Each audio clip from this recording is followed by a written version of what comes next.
Hello everyone. तो स्वागत है आप सभी का दोस्तों एक बार फिर से हमारे यूट्यूब चैनल कुसुम नेट क्लासेस KNC में। दोस्तों इससे पिछले वीडियो में मैंने आप सभी को बताया था UGC नेट इतिहास विषय के कंप्लीट सिलेबस के बारे में। मैंने उसका विस्तार से विश्लेषण किया था। आपने यदि नहीं देखा है तो आप हमारे पिछले वीडियो को देख लें कि उसमें मैंने किस तरीके से एक एक टॉपिक के बारे में बताया कि आपको किन किन चीज़ों को पढ़ना है।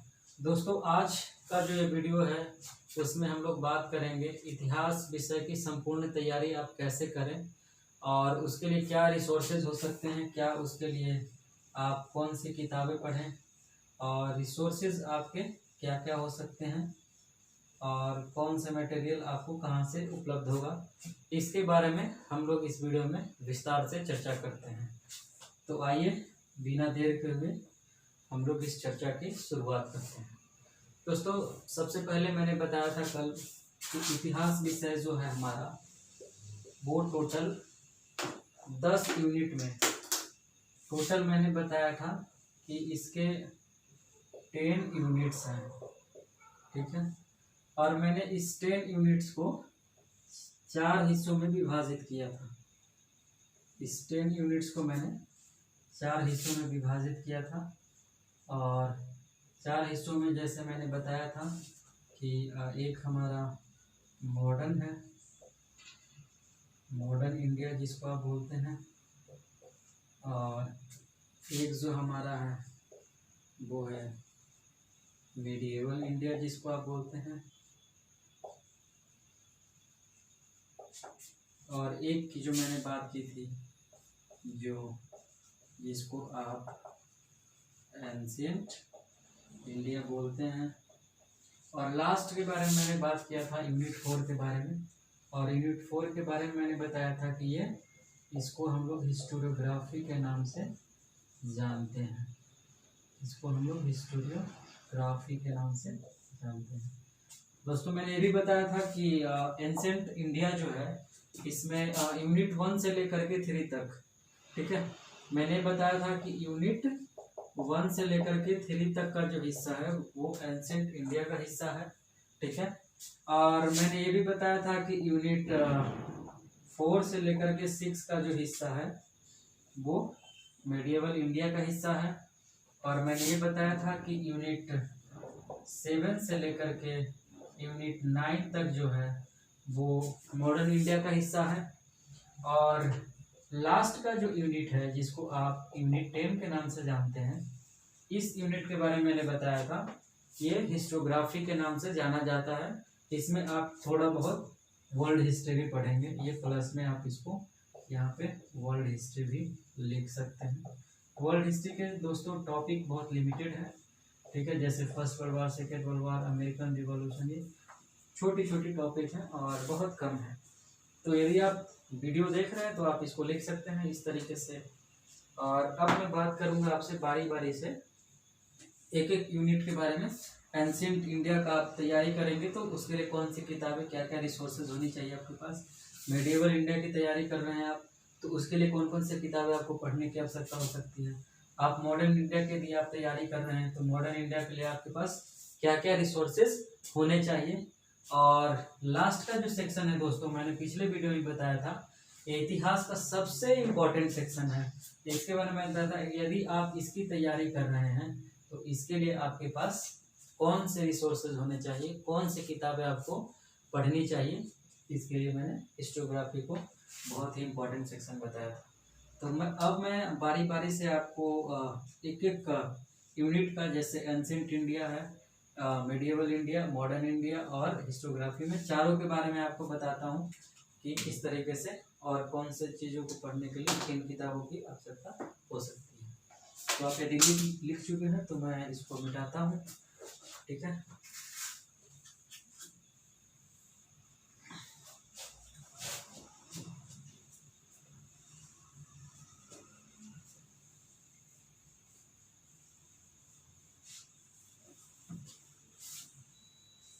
अब मैं पहले यूनिट की बात करता हूँ जिसको आप एंशिएंट इंडिया के नाम से जानते हैं, ठीक है। मैंने पहले ही बताया कि एंशिएंट इंडिया में यूनिट 1 से लेकर के यूनिट 3 तक की बातें की गई है। ठीक है, अब इसमें यूनिट 1 से लेकर के यूनिट 3 तक है। ठीक है, तो इसमें जो जो टॉपिक है उसके बारे में मैंने कल तो आपको बता दिया था पिछले वीडियो में। तो अब मैं इसमें किताब के बारे में आपको बताऊंगा कि कौन कौन किताब आप इसके लिए पढ़ सकते हैं, प्रेफर कर सकते हैं। पहला किताब है दोस्तों, आप रामशरण शर्मा की किताब लिखी हुई है। आप मेरे साथ लिखते जाएंगे तो ज़्यादा बेहतर होगा आपके लिए। रामशरण शर्मा की लिखी हुई किताब है, इसको बोलते हैं एन इंट्रोडक्शन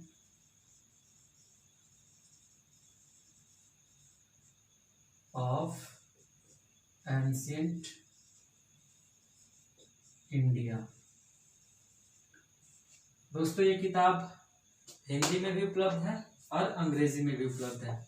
ये किताब हिंदी में भी आपको मिल जाएगी और अंग्रेजी में भी मिल जाएगी।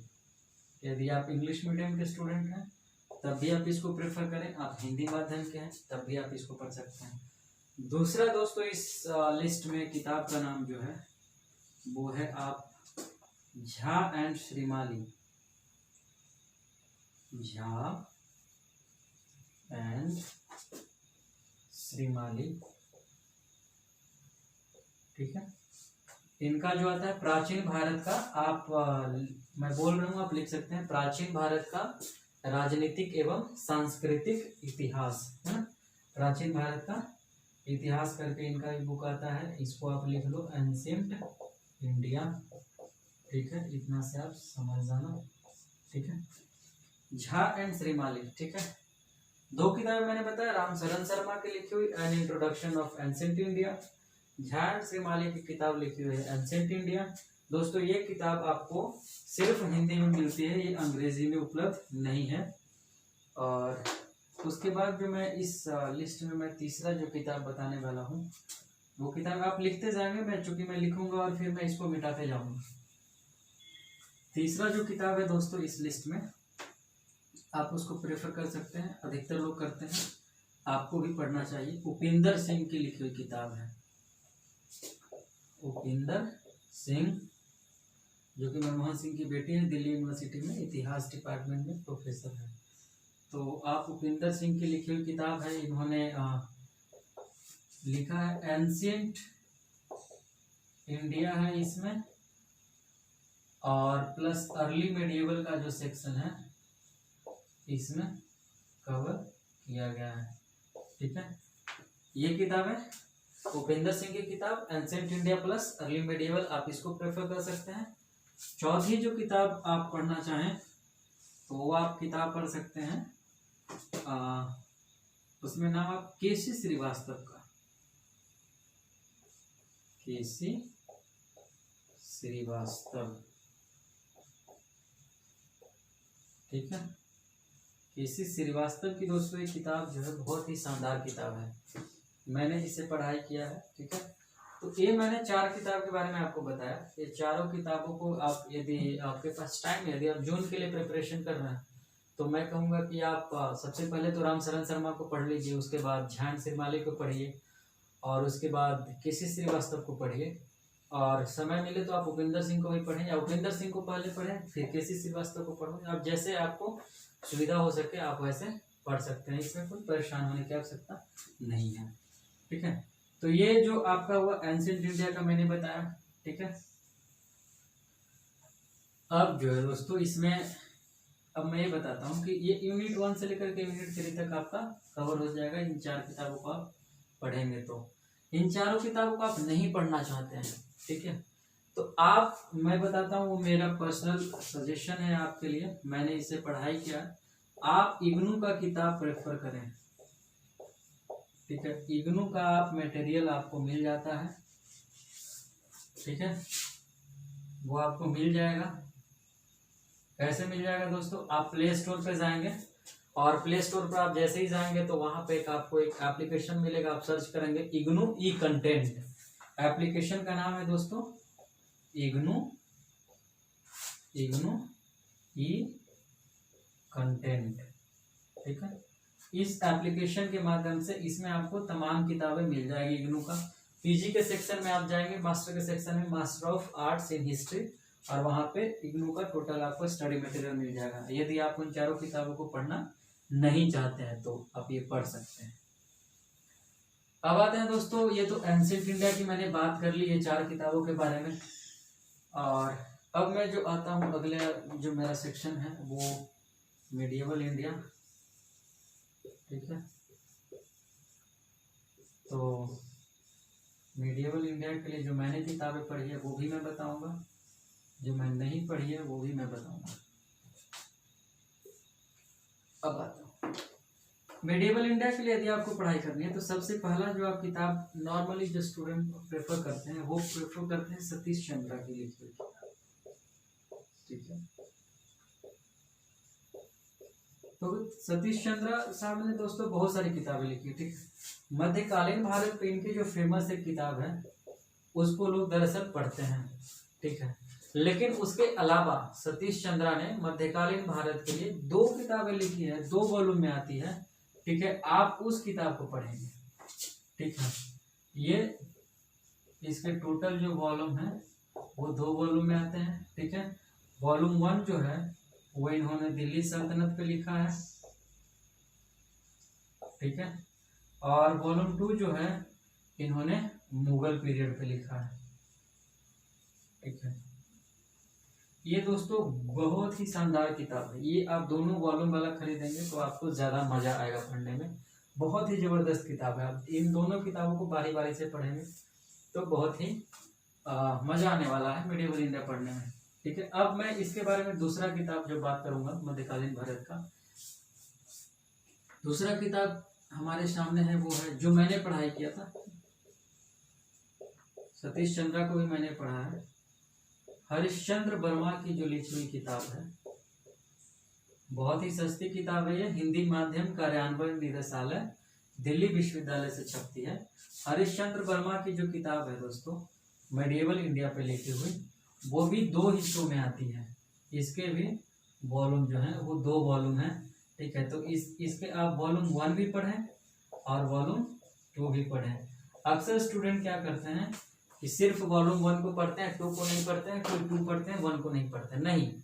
आप हरिश्चंद्र वर्मा के दोनों वॉल्यूम को पढ़ें तभी आपको फायदा होगा, अन्यथा पढ़ने का कोई अर्थ नहीं रह जाता मध्यकालीन भारत। ये दोस्तों सिर्फ हिंदी माध्यम में किताब आती है, ध्यान रखें। आप अंग्रेजी माध्यम के स्टूडेंट हैं तो आपके लिए किताब आएगी, आप एलपी शर्मा का किताब प्रेफर कर सकते हैं। एलपी शर्मा साहब ने मध्यकालीन भारत में बहुत शानदार किताबें लिखी है, तो आप उसके लिए एलपी शर्मा को प्रेफर कर सकते हैं, ठीक है। अब जो हमारा जो चौथा जो इसमें मैं किताब बताऊंगा आपको, आप चौथे किताब के रूप में किसको प्रेफर कर सकते हैं। यदि आप मध्यकालीन भारत पे बहुत ज़्यादा डिटेल में पढ़ना चाहते हैं, एक्सपर्ट बनना चाहते हैं और उनके एक एक चीज़ को बहुत बारीकी से जानना और समझना चाहते हैं, तो मध्यकालीन भारत पे अभी तक की जो सबसे शानदार लिखी हुई किताब है वो इरफान हबीब साहब ने लिखा है। ये लगभग दोस्तों आप अंग्रेजी में पढ़ेंगे तो 20 से 21 वॉल्यूम के आसपास आएगी, ठीक है। और यदि आप हिंदी में पढ़ते हैं तो मेरे ख्याल से 11 या 12 वॉल्यूम के पास ये किताब आती है। इरफान हबीब की मध्यकालीन भारत पे अब तक की लिखी गई सबसे शानदार किताबें हैं। यदि आप मध्यकालीन भारत में एक्सपर्ट बनना चाहते हैं और आपको उस पर कमांड करना है तो आप इरफान हबीब की किताब को प्रेफर कर सकते हैं, आपके लिए बहुत ही शानदार होगा, ठीक है। तो यदि आपने लिख लिया तो फिर मैं मिटाता हूँ। ये दोस्तों मध्यकालीन भारत के बारे में मैंने बताया आपको। यदि आप इन सारी किताबों को नहीं पढ़ना चाहते हैं तो फिर मैं बताता हूँ, आप इग्नू का, ठीक है, वहाँ से आप देख लें मध्यकालीन भारत का जो मटेरियल दिया हुआ है, ठीक है। मिडिएवल इंडिया के लिए जो सेक्शन दिया हुआ है आप वहाँ से इन किताबों को डाउनलोड करा लें और प्रिंट करवा कर निकाल लें। आप हार्ड कॉपी के रूप में, सॉफ्ट कॉपी के रूप में लैपटॉप में रखें और आराम से इसको पढ़ सकते हैं, इनफ होगा ये आपके लिए, ठीक है। अब ये हमारा 2 सेक्शन हो गया। अब मैं तीसरे सेक्शन की बात कर रहा हूँ और तीसरा जो सेक्शन है हमारा वो है मॉडर्न इंडिया। ठीक है, तीसरा जो सेक्शन है हमारा वो है मॉडर्न इंडिया। मॉडर्न इंडिया में हम लोग कौन कौन किताब पढ़ सकते हैं? मॉडर्न इंडिया में सबसे फेमस किताब जो अक्सर लोग पढ़ते हैं वो बिपिन चंद्रा साहब की लिखी हुई किताब,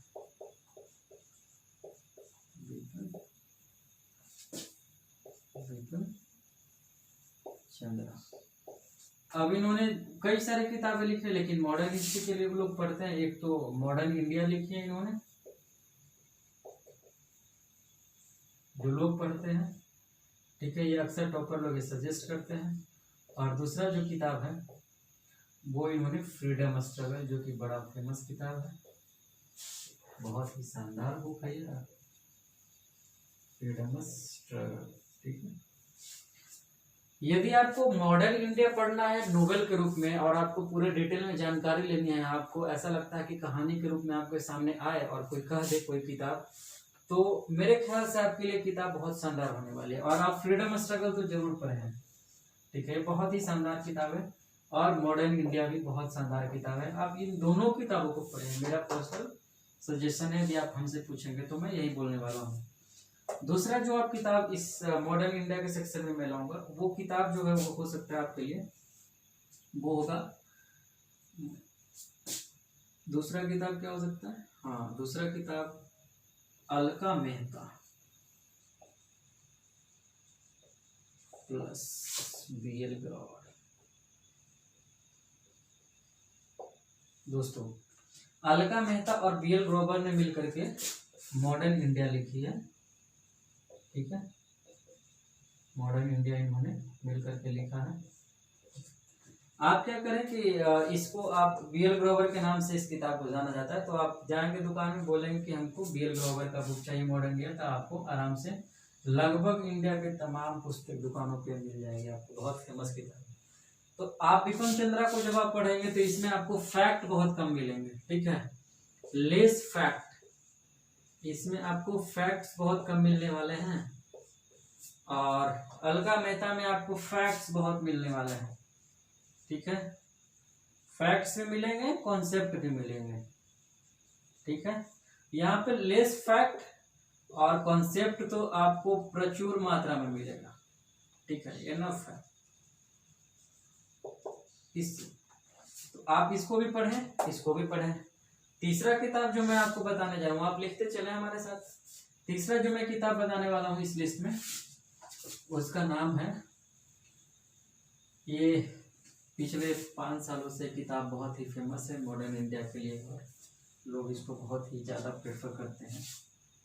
वो किताब है दोस्तों, फैक्ट पे ही आधारित किताब है, और वो छपती है स्पेक्ट्रम पब्लिकेशन से। स्पेक्ट्रम पब्लिकेशन से छपती है किताब, और लेखक का जो नाम है वो है राजीव अहीर। ठीक है, राजीव अहीर दोस्तों ये सिविल सर्वेंट है। इन्होंने आईपीएस यूपीएससी करके इनको इंडियन पुलिस सर्विस में इनको चयन हुआ था। तो इन्होंने स्पेक्ट्रम पब्लिकेशन के माध्यम से जो भी सिविल सर्वेंट के जो स्टूडेंट थे, जो तैयारी कर रहे थे यूपीएससी का, उनके लिए इन्होंने एक किताब लिखी, मॉडर्न इंडिया है, मॉडर्न इंडिया। और दोस्तों ये किताब फैक्ट पे आधारित है। ठीक है, और ये किताब बहुत ही फेमस है। जो लोग सिविल सर्विसेज की तैयारी करते हैं और जो लोग नेट की तैयारी करते हैं, उनके बीच में किताब बहुत ही ज़्यादा फेमस है। आप, मेरा पर्सनल सजेशन है कि आप भी एग्जाम से पहले इस किताब को ज़रूर पढ़ें। इसमें आपको, यदि आप नोट्स बनाने के इच्छुक नहीं हैं, तो स्पेक्ट्रम की बहुत खास बात यह है कि आपको नोट्स बना बनाया मिल जाएगा इसमें। ठीक है, जितने भी फैक्ट्स हैं उनको पहले से इन्होंने पॉइंट आउट कर दिया है, तो आपको ज़्यादा परेशानी नहीं होने वाली इसमें। तो नोट्स इसमें आपको बना बनाया हुआ मिलेगा, ये मेड है ना। ठीक है, ऑलरेडी। तो आप इसको, इस किताब को तो जरूर पढ़ें आप एग्जाम से पहले, आपके लिए ज़्यादा फायदेमंद होगा। दूसरी बात कि इस किताब की एक प्लस पॉइंट क्या है वो मैं बता देता हूँ थोड़ा सा। उस प्लस पॉइंट बताने से पहले मैं एक बात बताना चाहता हूँ कि यूजीसी नेट में सवाल का जो लेवल आता है, उस लेवल के बारे में। जैसे आप 4 तरीके के सवाल पूछे जाते हैं। जैसे एक नॉलेज बेस्ड सवाल है और अंडरस्टैंडिंग बेस्ड है और तीसरा जो सवाल पूछा जाता है वो एनालिसिस के आधार पे। दोस्तों तीन लेयर है ना, इनके 3 लेवल हैं यूपीएससी में, यूजीसी नेट में सवाल पूछे जाते हैं आपसे। तो नॉलेज बेस्ड सवाल तो आप क्लियर कर लेंगे स्पेक्ट्रम के माध्यम से, ठीक है। इसमें आपको अलका मेहता वाली किताबें भी काम देने वाली हैं बहुत ही जबरदस्त तरीके से। अंडरस्टैंडिंग बेस्ड भी सवाल अलका मेहता से आप डील कर सकते हैं, स्पेक्ट्रम से भी डील कर सकते हैं, लेकिन जो एनालिसिस के आधार पर जो सवालें पूछी जाती है उसके लिए आपको बिपिन चंद्रा पढ़ना ही होगा। ध्यान रहे दोस्तों, मैं बार बार बोल रहा हूँ, पढ़ना ही होगा।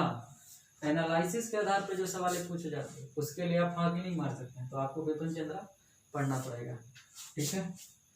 अब इन सारे चीजों के अलावा जो इसमें मैं चौथा जो किताब बता रहा हूँ वो आप सभी के लिए, सभी टॉपिक के लिए इम्पोर्टेंट है और उसका नाम है नितिन सिंघानिया की लिखी हुई किताब है। नितिन सिंघानिया की लिखी हुई किताब है जिसको आप इंडियन कल्चर कहते हैं, इंडियन कल्चर, ठीक है। तो आप नितिन सिंघानिया के द्वारा लिखी गई, नितिन सिंघानिया भी सिविल सर्वेंट है, ठीक है। नितिन सिंघानिया भी सिविल सर्वेंट है। इन्होंने भी 2012-2013 बैच में इन्होंने यूपीएससी क्रैक किया था, ठीक है। तो इन्होंने इस किताब को लिखा है। इंडियन कल्चर बहुत फेमस किताब है सिविल सर्विस से जो तैयारी करते हैं स्टूडेंट उनके बीच में भी, और जो तैयारी नहीं करते हैं यूजीसी नीट की तैयारी कर रहे हैं उनके बीच में भी बहुत शानदार किताब है, आप सभी को पढ़नी चाहिए।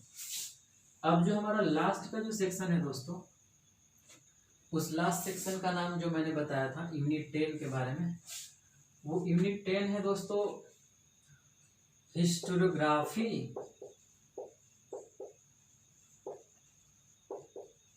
प्लस थोड़ा सा वर्ल्ड हिस्ट्री, ज्यादा नहीं, थोड़ा सा नाम मात्र का पढ़ना, ठीक है। अब हिस्टोग्राफी और वर्ल्ड हिस्ट्री का जो सेक्शन है दोस्तों, इसके लिए आप किताब पढ़ सकते हैं। वर्ल्ड हिस्ट्री के लिए आपको कुछ नहीं करना है, आप एक किताब आती है जैन एंड माथुर की लिखी हुई, ये टोटल नहीं पढ़ना है पूरा। जैन एंड माथुर बहुत मोटी किताब है, आप किताब देखकर डरिएगा नहीं, टोटल आपको किताब नहीं पढ़ना है। आप टॉपिक यूनिट 10 में जाएंगे तो आपको टॉपिक मिल जाएंगे, जैसे वर्ल्ड वार के बारे में आपको पढ़ना है, इंडस्ट्रियल रिवॉल्यूशन से कभी कभी सवाल आ जाएंगे, तो उसके बारे में आप वहां से मुश्किल से 2 या 3 चैप्टर आपको पढ़ना है, ठीक है। 2 वर्ल्ड वार, एक इंडस्ट्रियल रिवॉल्यूशन और थोड़ा बहुत पुनर्जागरण, ये सब पढ़ना है। आप ये जैन एंड माथुर में आपको बहुत शानदार तरीके से मिल जाएगी, ठीक है। तो इसके लिए आप ये वर्ल्ड हिस्ट्री का तो काम यहाँ से हो जाएगा आपका।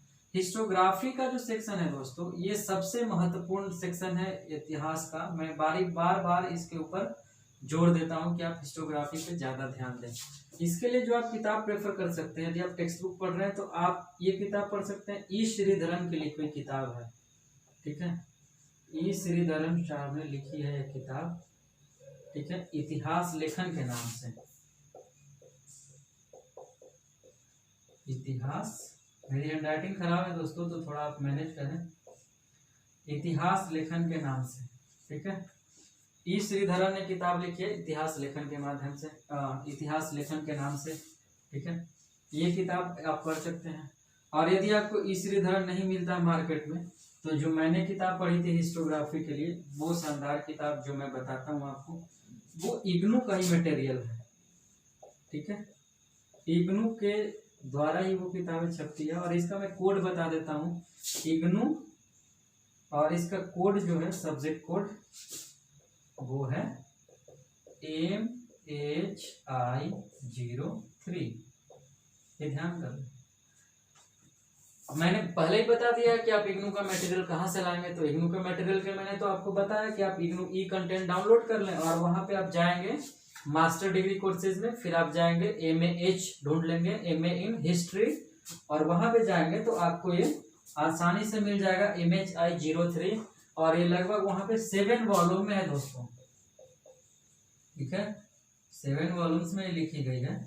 और इसको पढ़ने का ये फायदा, आप 7 वॉल्यूम को पढ़ेंगे तो सबसे पहला फायदा यह है कि आप इतिहास को बहुत विस्तार से समझ सकते हैं। जैसे मैंने पिछले वीडियो में बताया था कि इतिहास को समझने के लिए हिस्टोग्राफी पढ़ना जरूरी है, और मेरा मानना है कि यदि आप MHI 03 के सातों वॉल्यूम पढ़ते हैं तो न केवल आपको हिस्टोग्राफी समझने में मदद मिलेगी, वर्ल्ड हिस्टोग्राफी समझने में मदद मिलेगी, बल्कि आपको एंशिएंट इंडिया का जो इतिहास लेखन है, मॉडर्न इंडिया का इतिहास लेखन जो है, मिडिवल इंडिया का जो इतिहास लेखन है, ये सारी चीजें आपको समझ में आएगी। इसीलिए आप उन सारे किताबों को आप एक साइड कर लें और इस किताब को आप एक साइड कर लें। उन सारे किताबों को पढ़ने से पहले आप इस किताब को पढ़ें, हिस्टोग्राफी की किताब को पढ़ें, और जब इन किताबों को आप खत्म कर लेंगे पढ़कर, तब आप उन किताबों को पढ़ें। उसके बाद देखें आपको कितना मजा आ रहा है, कितना समझेंगे आप चीजों को, आपके लिए बहुत आसान हो जाएगी। इसलिए आप सबसे पहले तो मैं बोलूंगा कि आप MHI 03 को पढ़ लें, या फिर ई श्रीधरन साहब की जो मैंने पिछली बार में लिखा था, तो आप ई श्रीधरन की किताब को पढ़ लें। अब आता हूं दोस्तों, इन सारी किताबों को अब कोई ऐसे भी बच्चा हो सकता है कि सर इतनी सारी किताबें हैं, मैं कैसे पढ़ सकता हूं, तो कोई शॉर्टकट रास्ता। दोस्तों सबसे पहले मैं बता दूं, UGC नेट में कोई शॉर्टकट नहीं होता, आपको डिटेल में तो पढ़ना ही होगा, चाहे आप हंस कर पढ़ें या रो करके पढ़ें, ठीक है। तो इसके लिए कोई शॉर्टकट रास्ता नहीं है। लेकिन यदि आप इन सारे टेक्स्ट बुक को नहीं पढ़ना चाहते हैं, सबको साइड करना चाहते हैं, तो सबके लिए एक ही उपाय है, ठीक है।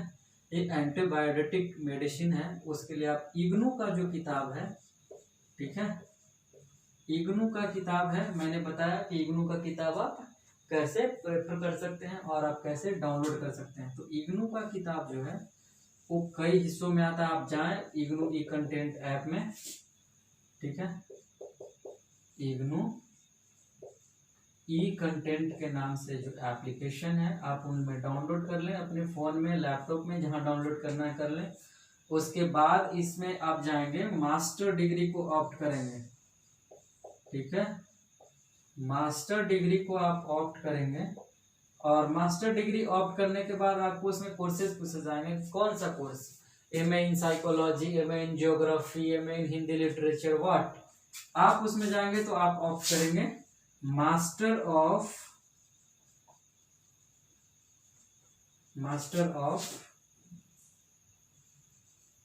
आर्ट्स इन हिस्ट्री, ठीक है, master of arts in history. अब इसमें जाकर के आप क्या करेंगे कि master of arts in history के सेक्शन में जाएंगे, तो आपको कई सारे वॉल्यूम में किताबें दिखेंगी, ठीक है, मैनी वॉल्यूम्स, और इसके कोड बटे हुए होंगे, ठीक है, डिफरेंट कोड रहेंगे, जैसे मैंने बताया ना MHI 03। तो आप जाएंगे इस सेक्शन में तो आपको किताबें मिलेंगी MHI 01, MHI 02, MHI 03, MHI 04, ठीक है, MHI 09, ये मॉडर्न इंडिया पे लिखी हुई है, फ्रीडम स्ट्रगल पे। MHI 10, ये जो है अर्बनाइजेशन पे लिखा गया, जितने भी शहर का निर्माण हुआ है एंशिएंट से लेकर के मॉडर्न तक, ठीक है, उसके बारे में है वो, ठीक है। MHI 05, दोस्तों ये इसमें बताया गया है पॉलिटिकल हिस्ट्री के बारे में, इंडिया का जो राजनीतिक इतिहास मगध डायनेस्टी से शुरू होता है और मगध डायनेस्टी से लेकर के आज़ादी तक 1947 तक। तो MHI 05 में जिक्र किया गया है कि एंशिएंट इंडिया में किस तरीके से स्टेट होते थे, उनका किस तरीके से डिवाइडेशन था, उसके बाद मेडिवल इंडिया में कैसे हुआ, उसके बाद मेडिवल इंडिया के बाद जो आता है अर्ली मॉडर्न, उसमें कैसे हुआ, फिर मॉडर्न में कैसे हुआ, फिर पोस्ट मॉडर्न में कैसे चीज़ें चेंज हुई, तो आपको MHI 05 में मिलेगी।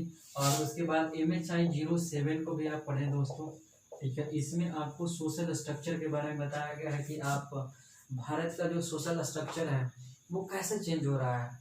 हड़प्पा सभ्यता में क्या था, उससे पहले स्टोन एज में क्या था, हड़प्पा सभ्यता में क्या था, वैदिक सिविलाइजेशन में सोसाइटी किस तरीके से चेंज हुआ, उसके बाद फिर महाजनपद के पीरियड में कैसे चेंज हुआ, बुद्ध के समय क्या था, जैन के समय क्या था, उसके बाद चीज़ें किसी तरीके से बदलती है, मॉडर्न डायनेस्टी में क्या था समाज का स्थिति, शुंगा में क्या था, कन में क्या था, शक, सातवाहन, गुप्ता में क्या स्थिति हो गई जाते जाते समाज की, उसके बारे में। उसके बाद गुप्त के बाद जब अर्ली मेडिएवल का जो आता है, मुस्लिम इन्वेजन होता है, जब सिंध पे अरब आक्रमण होता है, तो उस समय भारत की राजनीतिक स्थिति क्या थी, सामाजिक स्थिति क्या थी, आर्थिक स्थिति क्या थी। आर्थिक स्थिति की बात की गई है MI/04 में। तो आर्थिक स्थिति उस समय की क्या थी, किस तरीके से चीजें चेंजेस आ रहे थे, किस तरीके से सोसाइटी का हर एक आयाम धीरे धीरे करके बदल रहा था। तो वो आपको उसमें बहुत बारीकी से मिलेगा, आपको ज़्यादा मेहनत करने की ज़रूरत नहीं है।